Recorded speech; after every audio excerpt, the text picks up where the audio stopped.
On today's College Football Enquirer, 5 to play 5. What might actually happen from Donald Trump's executive order for college sports. Also, a top QB prospect commits to Miami, where they usually start transfers. We'll talk about it all in today's College Football Enquirer.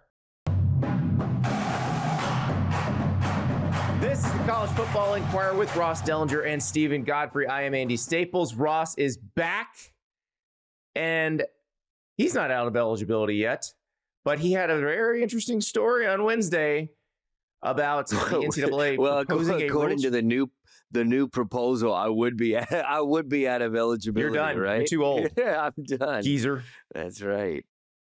Yeah, 5 to play 5. The pipe dream of college football coaches circa 2002, and it's very simple to explain. Instead of you have 4 years or 5 years to play 4 years, where you would have a redshirt year potentially, you get 5 years. You can play all 5 years. You cannot play all 5 years, but when the 5 years are over, you're done. That's basically it, right, Ross? Yeah. It's a pretty simple deal, and I think it was an intentional in that to simplify specifically the waiver redshirt stuff. So let break down before we get to Mr. Godfrey's comments, because I know he has some thoughts on this. But let me break down some parts of this. Right, number one, it eliminates red shirts, even medical red shirts, in the waiver system, which has been the single biggest thing that the NCAA has been sued over. Lately, at least in the last year, has been waiver requests denied based on medical red shirt stuff and all that. So it eliminates the Trinidad Shambles situation. So yeah, right. That's people want to understand why this is happening. So essentially, NIL happens. Players start getting paid. Naturally, players are incentivized to try to play as long as they can because they can continue making good money, especially if they're not going pro or maybe not envisioned as being potentially great pros. And so Trinidad Shambles, who probably will play in the NFL, but definitely was going to make money to start at Ole Miss this year. He didn't challenge the rule of the eligibility rule. He didn't say this rule that says I can only play 4 seasons is, a violation of the Sherman Act or whatever. He didn't say that. He said you applied the medical hardship waiver rule unevenly, and you've done that for years, and I'm going to prove that in court. And that is how he won an injunction. And so in this case, they're taking away the waiver process that would be the thing most athletes would attack in court. Right. So that's when you look at intentions of this, that's number one. The second intention with the age, which is from your 19th birthday or whenever you graduate high school, whatever's earliest, but the fact that they put in an age 19, I think the intention behind that probably is to prevent older players, right, in their mid to late 20s from playing in college. That would that certainly feels more aimed at basketball than football. Basketball, soccer, and hockey, certainly, where you have players that leave high school early, right, and then play in the semi-pro or professional overseas or in Canada, and then don't start their college careers to their 20 or 21 or so on.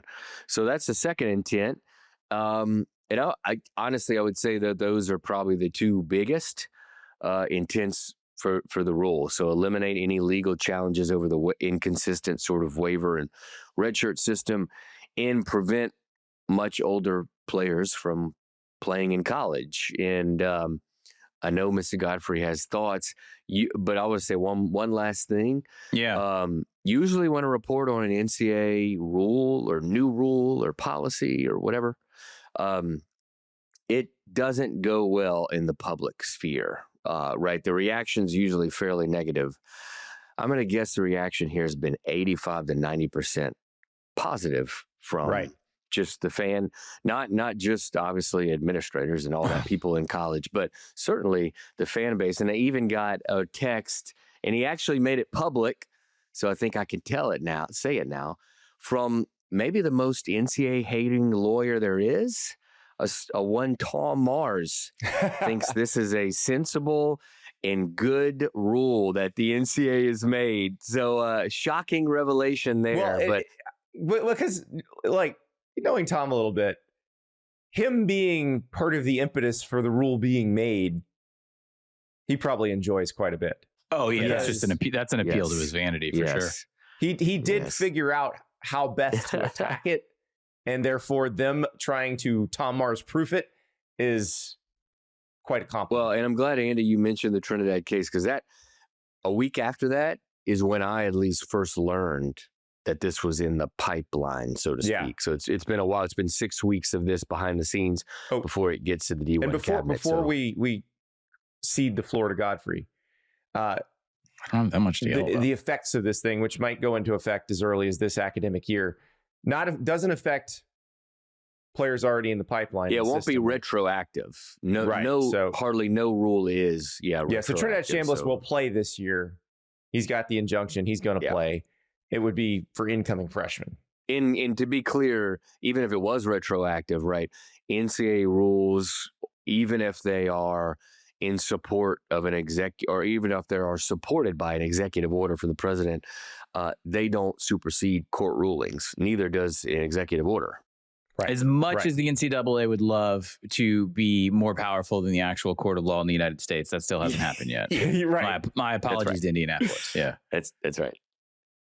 So Godfrey, tell us how you feel. Yeah, this is because we the group chat was popping yesterday. The group chat was popping. Yeah. I've had some time to sit with it, and some of this is still as laughable as when I first received it. Some of it looks like it's more of just a political half measure, I think, to appease people. Ross, I would definitely challenge the idea that it has been received that positively. I think because it is so simplistic, it is being received positively because people don't understand all of the different case studies that'll, go into challenging this eventually. I don't think people have also gamed out the situation that actual injuries that occur are going to cost people their livelihood. So that's in talking to people yesterday is the first sort of kind of like aghast response I got from what you might call the labor class of the NCAA, if there is such a thing. Basically meaning that if you are suffering an injury now, multiple, let's just say 2 season-ending injuries, or one, you tear an ACL in spring practice, or you have something happen in week 2 of a season and you lose a year, you have essentially cost yourself the ability to create a living for yourself. Because what the NCAA is doing here is fortifying their position that you should not be able to make a living playing their games. This is a football podcast. I'm not even going to get into how this jacks up NCAA hockey. The fastest way to explain this, I did an entire show, I'll link it on social, on my other show, Phantom Island, about the idea of amateurism in hockey it is sort of shades of gray because of the way that hockey players are developed from a pre-high school age through when they actually become what we in America might consider to be professionals. Canadian juniors and the development leagues that start basically in like the middle school age. The designation of pro versus amateur has been sort of reinterpreted so that you're seeing an uptick of players going to the NCAA, which has provided a benefit to everyone involved in the NCAA hockey world. Okay. You're getting an opportunity at education. You're getting an opportunity at NIL. You're getting an opportunity to play on national television. It has been better for the sport, full stop. It changed the dynamic of juniors in Canada, but there's some other issues going on in Canadian hockey that have to do with just, it's a really expensive sport and their development pipelines are having issues. I don't really know. And I've asked a lot of people to look into this, how this is going to affect hockey. I got nothing. Well, I don't know yet. Well, Most people care about football and basketball, and how it affects football is different than how it affects basketball. Football, the 19-year-old age limit doesn't mean anything because most football play, except for maybe some Australian punters, most football players go to high school in America. They want to go straight to college and play football. They want to get to the NFL as quickly as possible. So it wouldn't really change much for them. Basketball is where that one definitely feels aimed because, Godfrey, you mentioned the hockey system in Canada.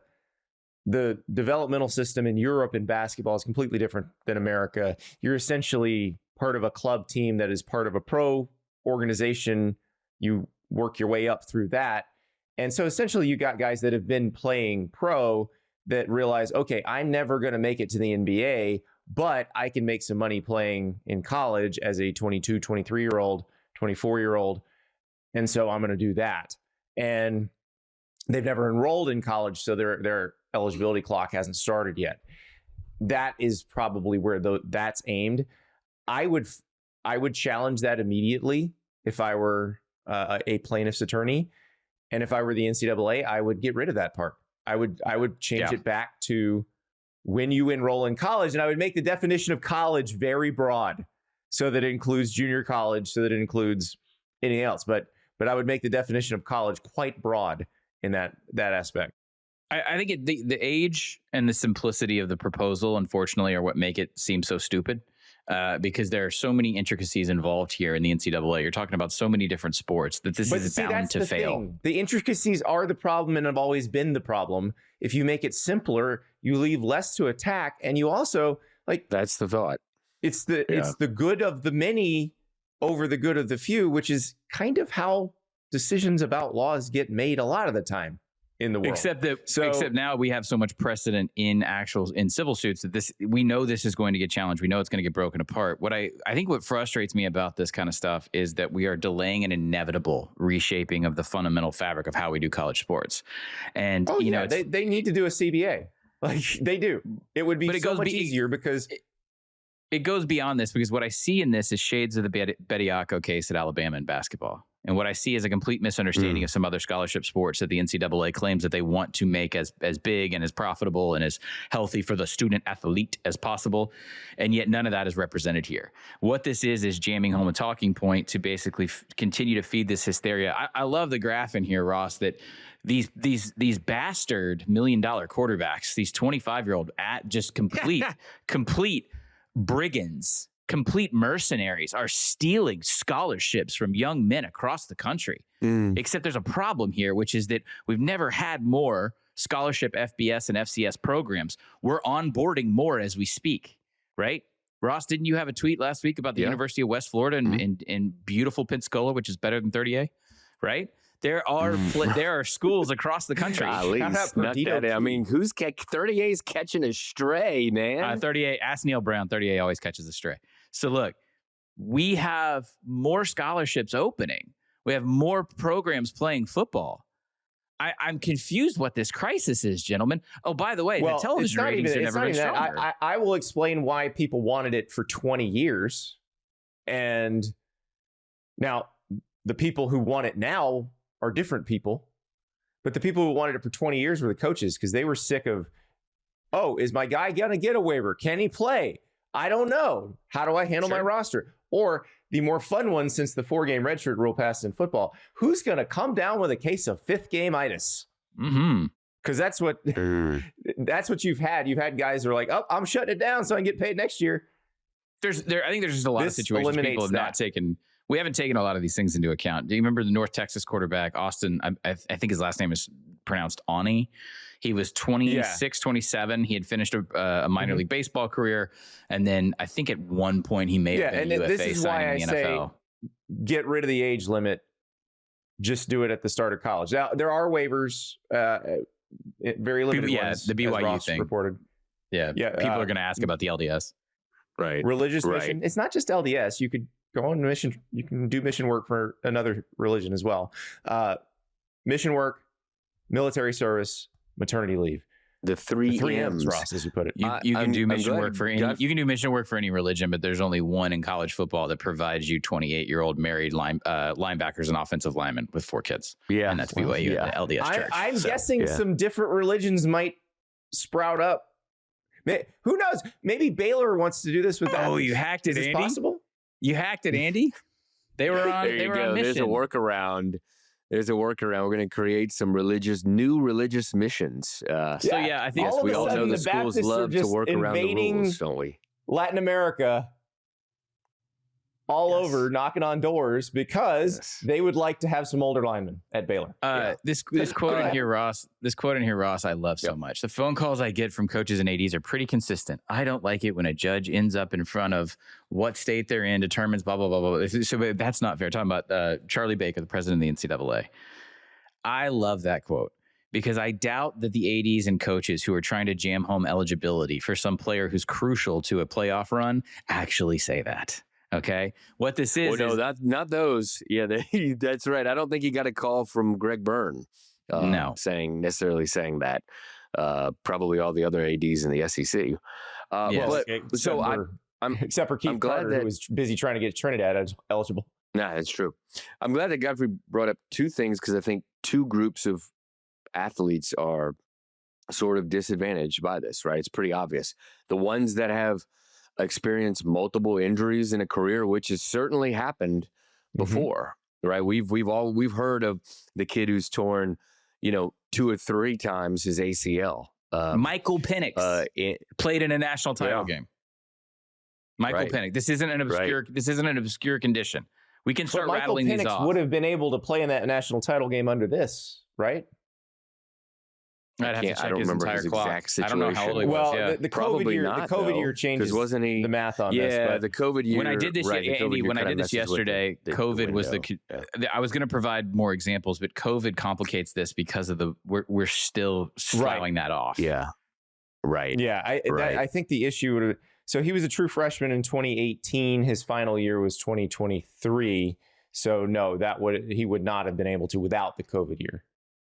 And the other group of athletes, obviously, is the international players that, seem to mostly arrive well after their 18th or 19th birthday, right? Because they play Canadian in the Canadian League or in the European League. And so those players would either have to do one of two things, come over here earlier, right? Or their college careers are limited instead of 5 years to 2, 3, whatever, whenever they decide to come over here. But it certainly impacts those athletes. Keeping foreigners out definitely feels like it came from the president. Keeping the foreigners out. That's true. Here's why I think that there has been a more positive response to this. And you know me, I'm usually on Godfrey's side in these things. And this is one where I think they might have a chance. I still think the surest way to ensure eligibility rules that make sense, that everyone agrees on, is to have a CBA where, like, for example, Maurice Clarett challenged the NFL's CBA, which he had no part in creating, and it held up, like the age limit for the draft. So it would hold up if you did it that way. But, and you've pointed this out multiple times, Ross, the NCAA in these eligibility cases in federal court, the antitrust eligibility cases, the NCAA has a better than 500 record. The NCAA in compensation cases in federal court is over. Not they great, can't win any of them. Right. They might actually be able to fight to defend this, is what I'm saying. Yeah, I mean, I think the public, I think the consumer wants something that makes it look like the age of most college students. That's who's playing this thing. Yeah. I actually have, I think probably some of our listeners would be interested in knowing the updated sort of numbers on this. 74 eligibility lawsuits filed against the NCAA in the last, 14, 15 months or so, really since Diego Pavia's. So 74, 34 of those have been an NCAA win. 12 of those have been an athlete win. So only 46 of the 74 have been actually ruled on right now when it comes to a temporary restraining order or a preliminary injunction. So it's about two-thirds of the cases right now the NCAA has won. They've spent over $16 million fighting these cases in the last year. And so, yeah, I mean, I think there's a thought, especially in federal court, Andy, and potentially up to the Supreme Court, that they'll have a good shot at winning the eligibility portion of any lawsuit. If I were them, this is what I would fight, as opposed to any of the compensation rules or the transfer ones, none of which you've won anything on. Now, that said, this, and I wrote about this for On 3, like, this will get more expensive for them. If they passed this in 2010, nobody would have cared. It would have been fine. Now they are going to get sued by all of the NIL era athletes who only got 4 years to play. Yep. And they might just have to write them a check. Yep. That's 16. And that is it's the big fear, is this another civil action lawsuit. Whose fear? The NCAA's The fear. NCAA's fear. Yeah. No Yes, one else for cares. sure. Yeah. No, everyone else is just trying to make it. Well, in the conferences and the schools, there they is end no up having actual, to but pay there's for the no lawsuit. anxiety or fear here. It's fear of a regulatory body that is increasingly obsolete. It's basically them making a decision that settling with that, settling that still yet filed lawsuit, is less painful than just dying by 1,000 paper Well, cuts. remember the House case too was it was a civil action for back NIL pay. Yes, exactly. And so this would be potentially a civil action for back eligibility and loss of potential NIL or compensation for that 1 year. I still so want less money than the House, but still probably significant. I still need to find these poor, unfortunate souls who have been denied a chance at a college education because of some greedy 26-year-old quarterback. I got to find these people because I hear a lot about it from coaches and athletic directors and NCAA, and then those narratives get parroted in the media. I'm still trying to struggle to find But where you're all not these kids getting parroted here. I don't care about that. I know it's all over these reports, but it's like, and I'm not saying Ross is doing it, but I'm saying the NCAA people that are quoted in Ross's story, that's what they're talking about. They're trying to create a crisis that doesn't exist. Is this idea that some guy's going to stay in college? It's not. No, of course there's no crisis. They are saying it's a crisis. They don't want to have to fight 50 different cases at once in a bunch of different states. They would rather just have something that might hold up. And that doesn't matter. It might hold up. That doesn't matter. We are now in a labor market. This is a compensation sport. Okay, you can now make money off of this. Their inability to put their arms around regulating the labor force. If it holds up, it holds up. Like if the federal court system says these eligibility rules, we're cool with them, which they have said, then those would be the rules. I would, well, but also and you could keep suing and hope for a different result, but eventually, if you keep losing, the plaintiff's attorneys don't want to do it. I'll believe that part when that part happens. That's the thing that I'm having trouble digesting right now, is that this doesn't go. There will be lawsuits to challenge this initially. And here's the thing. If they lose the lawsuits, if the NCAA loses, it will just push them more toward the logical conclusion that we keep telling you is going to happen. They will eventually have a CBA. They'll get there eventually. But they're going to keep trying stuff until they have to.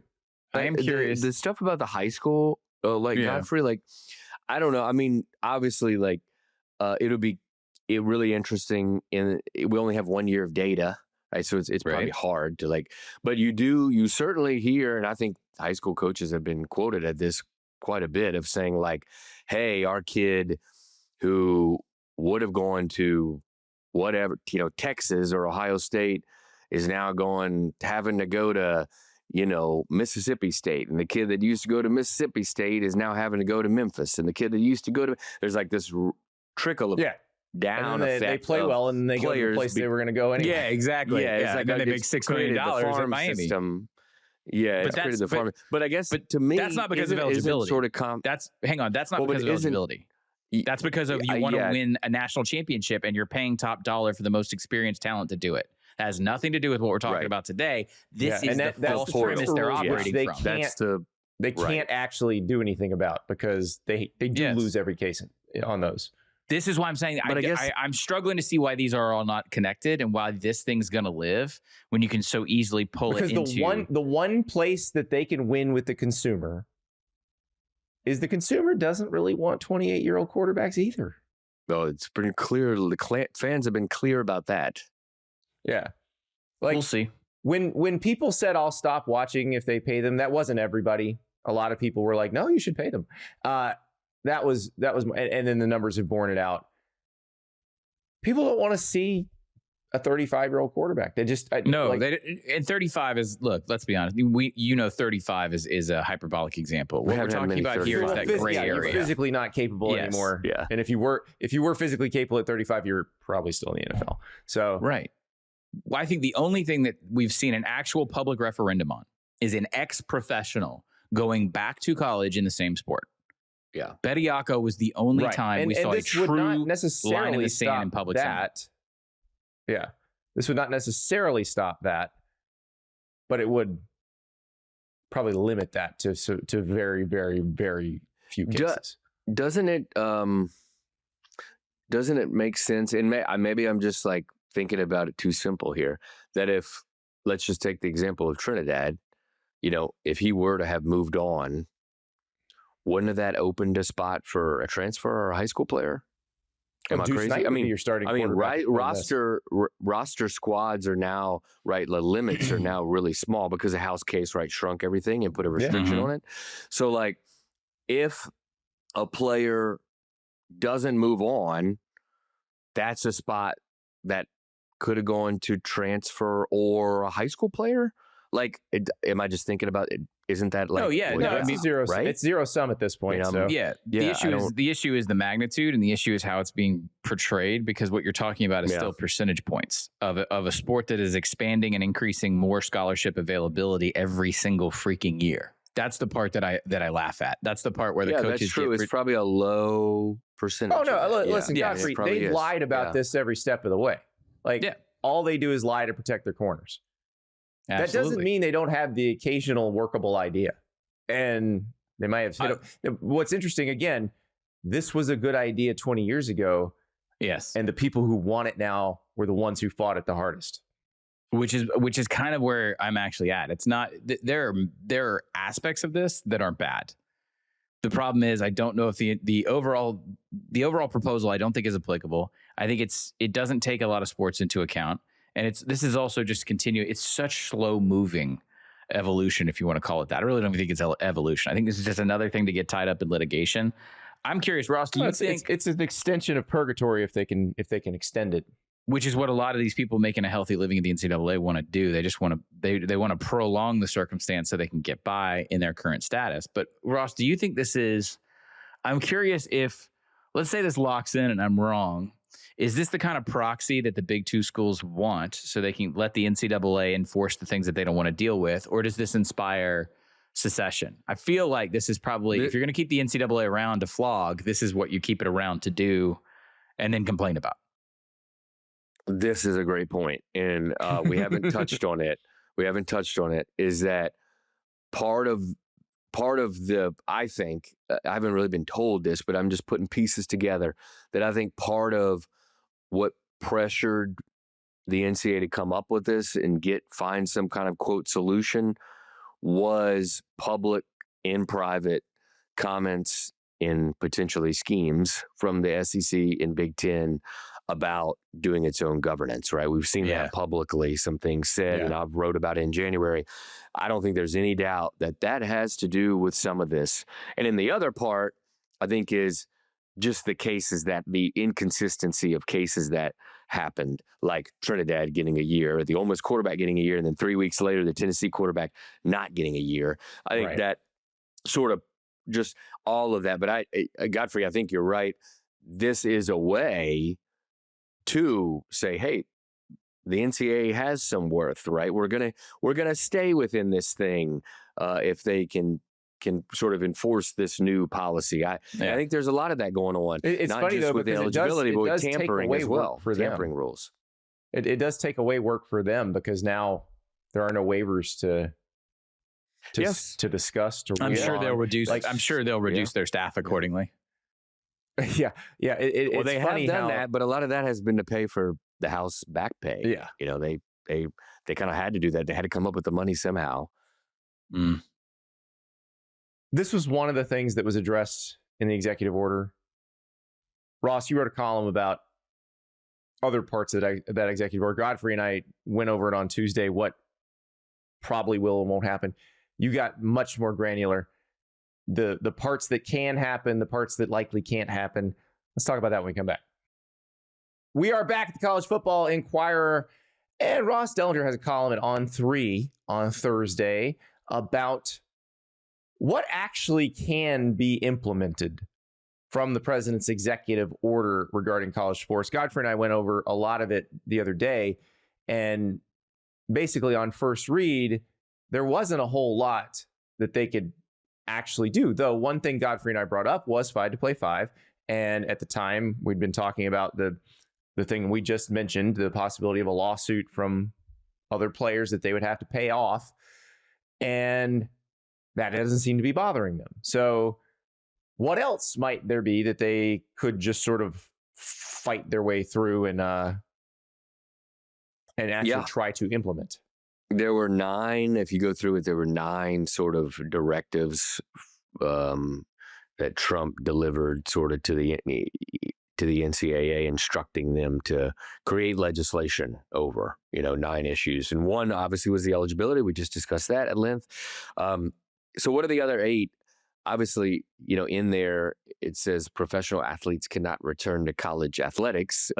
Certainly the NCAA's eligibility policy probably limits that, as we discussed in portion. And also the NCAA is kind of down the road and changing some pre-enrollment policies. So they may be able to sort of limit that, probably not completely eliminate it.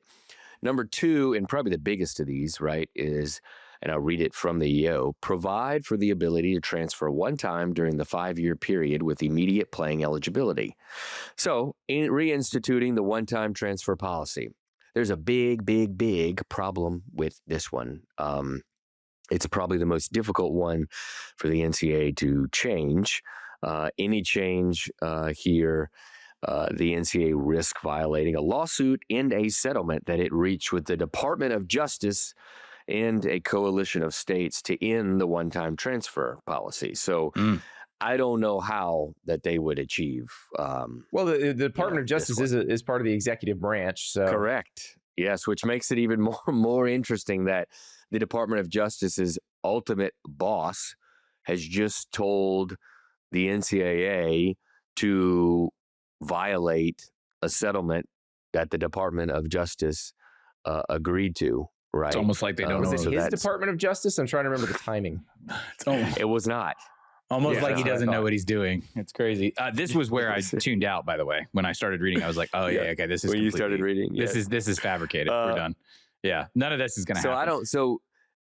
A lot of the people that were so excited about the re-implementation of the one-time transfer should know that it is highly unlikely to happen. Yeah. I would like to.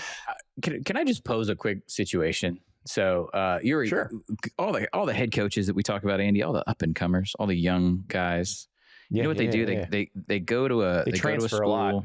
They sign about 45, 50 transfers at their first school, maybe like a high G5, right, Andy? And like they win 9 or 10 games and they're red hot. And then they get the big job. They get the big 2 job. You know what the next thing they do is with that roster that had about 45 or 50 transfers? They take the best 20, 18, maybe 4 starting line, maybe like a couple front 7 guys, running back that could probably play at the next level. Probably take their quarterback with them, like North Texas to Oklahoma State, or all the guys from Tulane are going to be playing for Florida. What?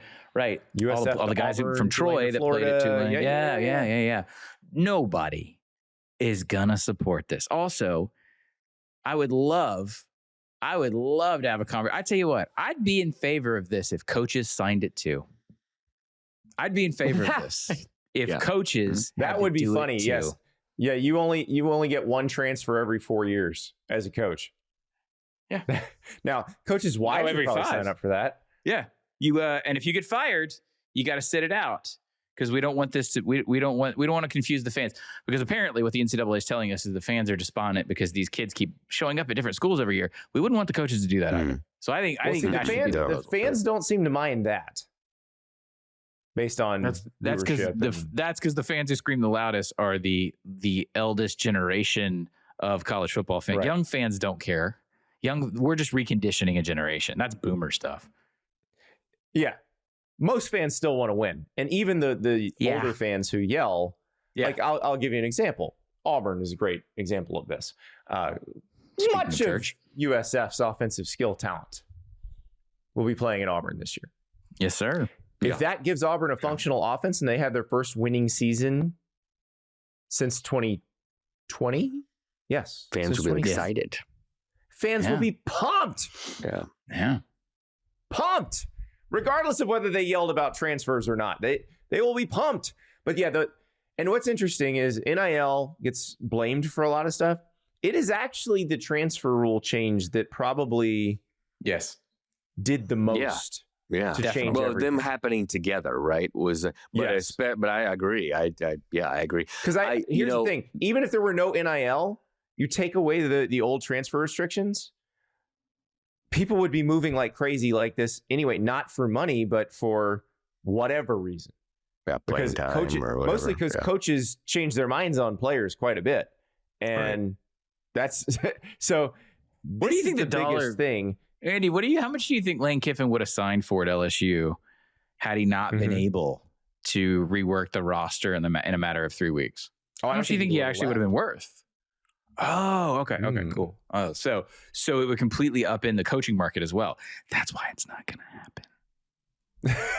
It's not going to happen because that's again something the NCAA is trying to defend in court. It is impossible to do. You cannot out of one side of your mouth say, keep going. Yeah. These are not employees. Yes. And then out of the other side of your mouth say, we would like to hold them to these non-competes. So what you're saying is this is a completely ridiculous suggestion. So why are we taking this EO seriously, Ross?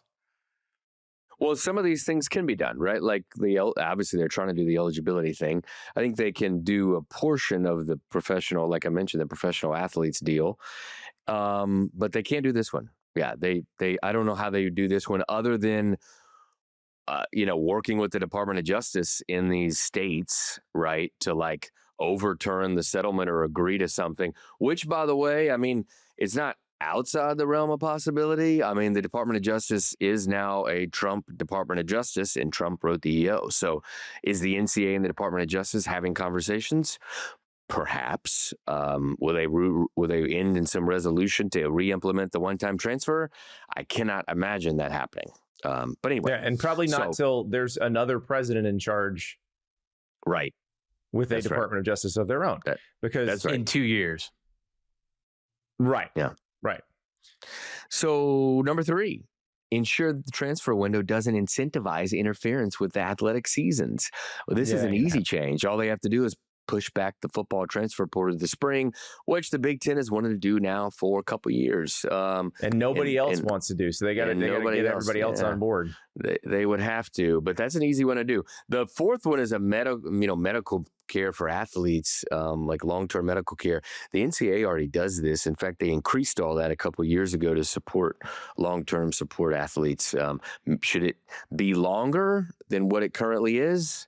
Perhaps maybe they could look into that. The 5th one is a tough one. Implementation of revenue sharing between higher education institutions and student athletes in a manner that preserves or expands scholarships for women's in Olympic sports. It's already happening. Right. It's right. Already happening. Right. And that's the sort of facade in some of the narrative from the president himself and many others is that women in Olympic sports would just completely disappear, at least at the power conference level right now. That is not happening. In fact, it's the opposite, right? Women's sports programs are getting hundreds more scholarships. Men's programs are getting more scholarships too. Yeah. Yes, for sure. So like that is already sort of happening. And it's funny, I think I said this on the pod, but during the roundtable, when Trump mentioned multiple times about how women's Olympic sports are in a terrible position and they're going to be eliminated, Jim Phillips, to his credit, stepped up from the ACC commissioner and said, actually, no. Right? He didn't say it like that, although it would have been funny. Well, Greg Sankey went on Feinbaum, the following Monday and said the same thing. Like, yes, just want to clarify something here. I think over 1,000 combined scholarships at among the Power Conference 4. Over 1,000. Well, good. They've already solved that one. So now they don't need to worry about it. There you go. Number 6. A prohibition on the use of federal funds for NIL or coaches' compensation. Good luck. I don't know how it's all one bucket. That's my favorite. Yeah, it's all one bucket. Yes, it's all one bucket. So it doesn't really matter. I don't know how you would enforce that. I don't know if there's any way to really enforce that. What crony stooge from the MLB wrote this for Trump? Do we know? And am I wrong? I'm not, am I? It's one of those lackeys that worked on the ownership side of the MLB dispute, isn't it? No. This was someone who at least I read this, Ross, and maybe correct me if I'm wrong. It was someone who'd worked in the Southern District of New York in the U.S. Attorney's Office. Oh, okay. Or in a regulatory position. Do they watch college sports? Unclear. I don't know. I mean, don't know. half of this is either like, as Ross, as you go down this, again, we were all supposed to take this so credulously, and I was hollering at other reporters last Friday. Half of this is either already happened or completely inapplicable. But keep going. I'm so glad the president weighed in. Number 7, banning collectives and pay for play. Again, I don't know what more you could do than what the College Sports Commission is sort of already responsible for doing this. Yeah, they're over defending this in I- court because you can't ban pay for cook, you can't ban pay Right. for medical care, you can't ban pay for teach, and why in the world would you care if somebody gets paid for play? Yeah. Very weird. the last thing- It's very weird that this president of all people would be worried about a third-party special interest somehow swaying the decision-making process. Continue. Yeah, I mean, you can ban pay for cocaine, but you know that there's a negative consequence. Somebody might die. You can ban pay for murder because somebody dies, but you really can't ban pay for most things that don't actually harm anyone. So the last thing is create an agent registry, which of course the NCAA does not have a oversight over private agencies or agents in general. So I don't know how that could happen either. And I don't think Well, it's there's gonna happen. one way it could happen. There's without one them way it can getting happen. Some sort of governmental power, because I do know there is. I do know some certain organizations that regulate agents Yep. in sports. Yep. There's a very That's easy way right. to do it, actually. I believe that there's a pretty popular tackle football league that already does this. By the way, this is the one that I would actually rally behind because the stories, it's hard to separate what's ridiculous, what's histrionic or hyperbolic from what's actually happening. The people who are posing as or barely qualify as agents right now in the NIL and transfer world are an actual problem for student athletes. For football players, Yeah. I shouldn't use that phrase. Like, here's a public service announcement. If you're a good college football or basketball player and your agent is charging you 20%, fire your agent today. Also, they're not going to hit you You up should on be Facebook. paying less than half. Yeah, like we do need to clean this up because there's a lot of predatory agents out there, but that would require regulation, and that's not something that the people in charge want to do. But here's the thing, Godfrey. You can't be mad at them wanting regulation for one thing and then say, but you do need to regulate this. Like, they know what the solution is. They know. They do. They just don't want to do it. Okay, so I made a list of these 9 directives. You know, I put them in 4 different categories. Yes, it can be done. It can be done. You know, the second category, it can be done to a degree. No, it can't be done, or it's already been done. All right, so 4 of the 9 you really can't do, right? 2 you can do. 1 with the eligibility already being done, and certainly with the transfer portal. And the scholarships for women, which has already been done. That goes into the other category, Andy, which is already done. There's 2 of these that have been already done. So 4 gotcha. no, 2 yes, 2 already done, and maybe 1 you could kind of do a limited. This reminds me of the movie Major League, where the GM is presented with the possible players for the roster that they need to tank so that they can move the team to Miami. This guy's dead. It's already done. Already done. So yeah, if you combine the no, you can't do it, or it's already done, right? 6 of the 9 are in that category. So maybe the NCAA can do 3 of these things, which is the eligibility, which is the transfer portal, and maybe to a degree, the pro athlete sort of limitation in college athletics. But so glad we got to the bottom of that. That's the EO. There it is. Boom. World changing. Wow. Very important stuff. Well, let us talk about an actual changed world, or something that used to happen all the time that now seems strange when it happens, because a highly touted big-time quarterback recruit just committed to Miami, which on its face, 10 years ago would not have sounded strange. But the fact that Miami will have started 3 different transfer quarterbacks in 3 different years consecutively, now it looks kind of weird. Let's discuss when we return. We are back at the College Football Enquirer, and one of the things that we've talked about as all of this has changed in the sport is, what do you do in terms of recruiting quarterbacks? How do you handle that? Because traditionally, you would just sign the best high school guys you could get every single year, stack them up. Understand that some were going to leave because they didn't start. But now we've got programs that have basically established themselves as, we are going to start a veteran transfer. That is how we operate. And that's definitely been Miami the last few years. It's been a while since Miami started a guy who signed with Miami in high school. I believe Tyler Van Dyke was the last one to do that on a regular basis. Emory Williams, of course, did start, broke his arm, I believe, against Florida State. And then the cavalcade of transfers began with Cam Ward, Carson Beck last year taking the national title game, now Darian Mensah coming from Duke. So it was very interesting the other day when Israel Abrams, who is a highly rated quarterback recruit out of the Chicago area, he's number 45 nationally among all players in the Rivals Industry ranking. He's the number 3 quarterback in the country in the Rivals Industry ranking. He committed to Miami. And that was surprising to me because I was wondering, did Miami suddenly have a philosophy change, or does this mean that the market for high school quarterbacks has changed? Like, is there not a school throwing more money at him to come play more quickly?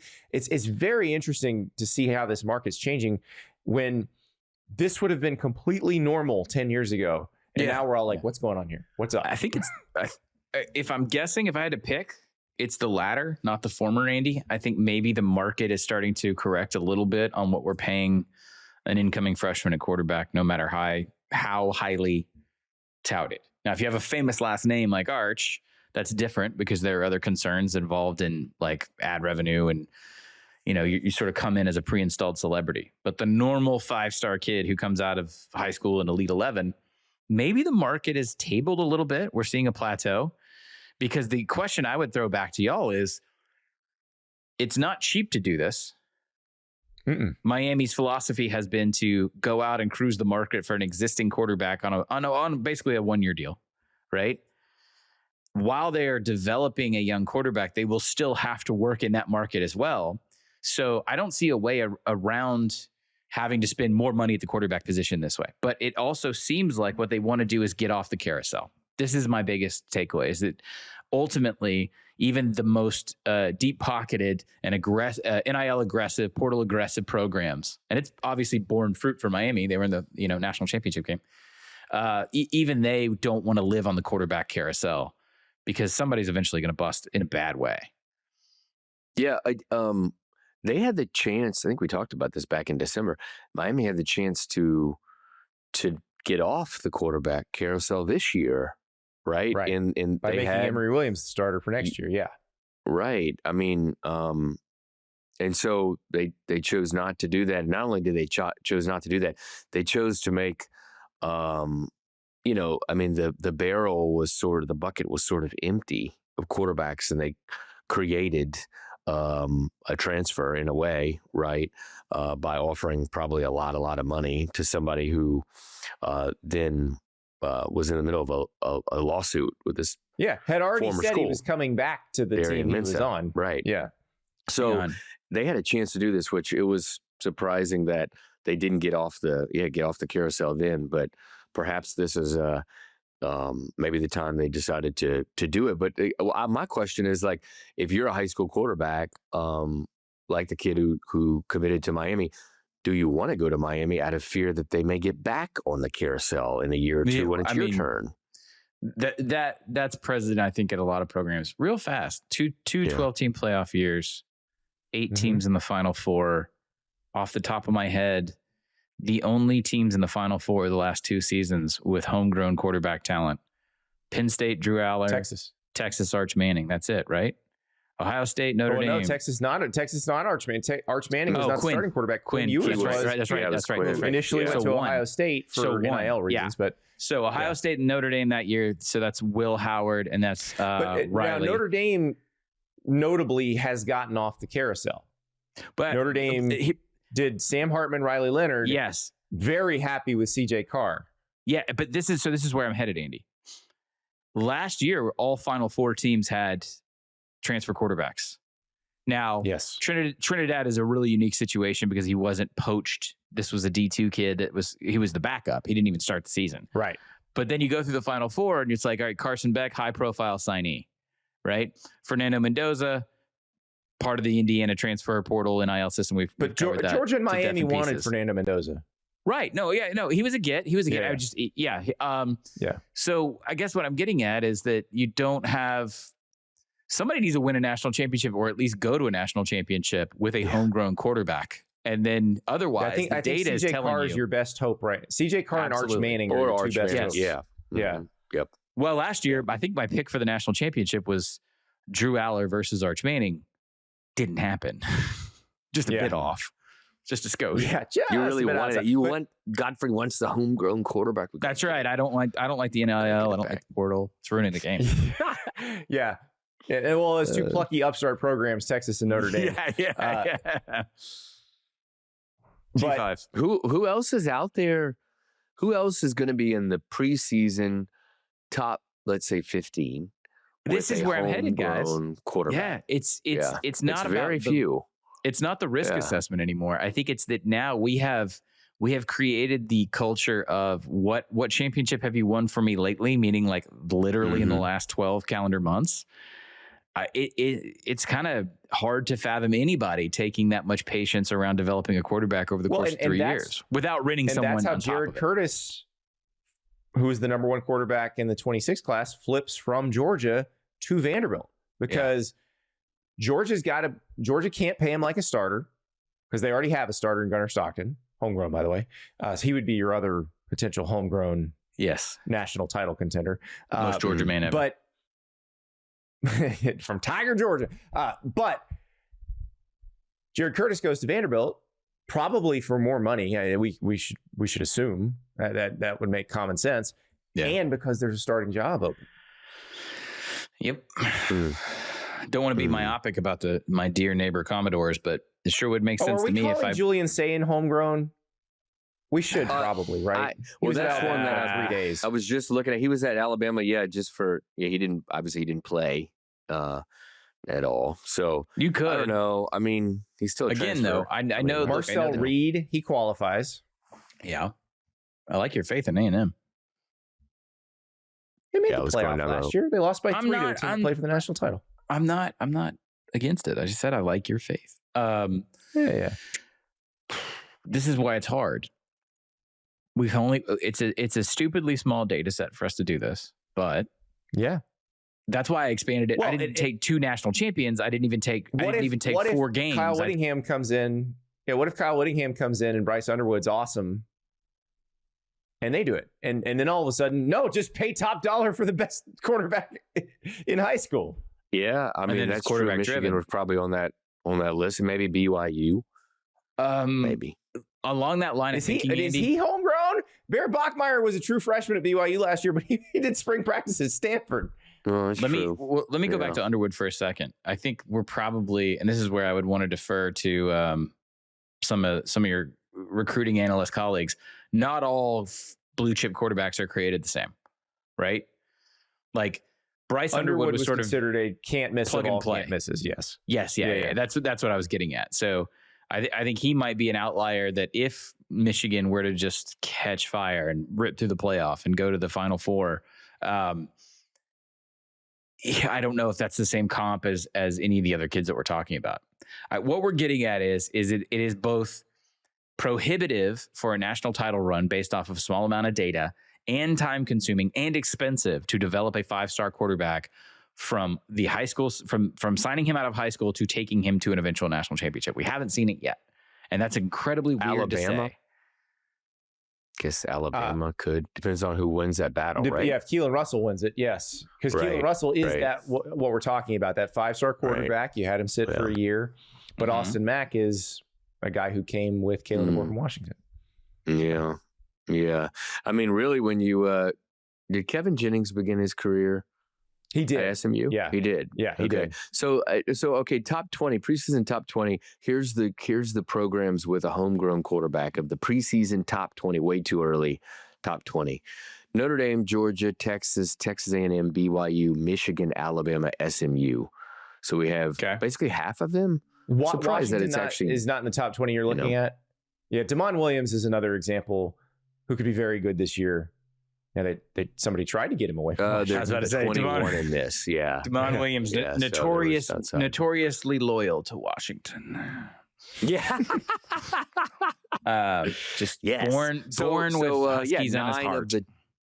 9 of the top 20 have a homegrown quarterback. We'll see if one of those can pull it off. Yeah, I'm just fascinated by this because I wonder if Miami is going back. But I think what you guys said about getting off the carousel, because Godfrey's right. At some point, one of these schools that has had success doing this will hire a transfer quarterback who either by pure bad luck gets hurt or just isn't that good in that environment. But you've seen it in other places where, like, Wisconsin's a great example of this. Speaking of Miami and Tyler Van Dyke, they get him. He gets hurt in the Alabama game in 2024. That's game 3. He's out for the rest of the season. And then last year they bring in Billy Edwards Jr., who gets hurt in game 1. So it is like Colton Joseph taking the risk, the Old Dominion quarterback from last year, taking the risk on the potentially cursed position. I think it's the dream is still alive for coaching staffs and personnel staffs and GMs. Great which Wilson is the Phillips song. The dream is still alive. I was thinking of the dream of the 90s from Portlandia. They played that Wilson Phillips song after the Bulls won their first championship. It was really beautiful and glorious. Yeah. All right, I'm gonna sneak a Wilson Phillips song title into next week's show. I'm not even gonna acknowledge it though. Hold on.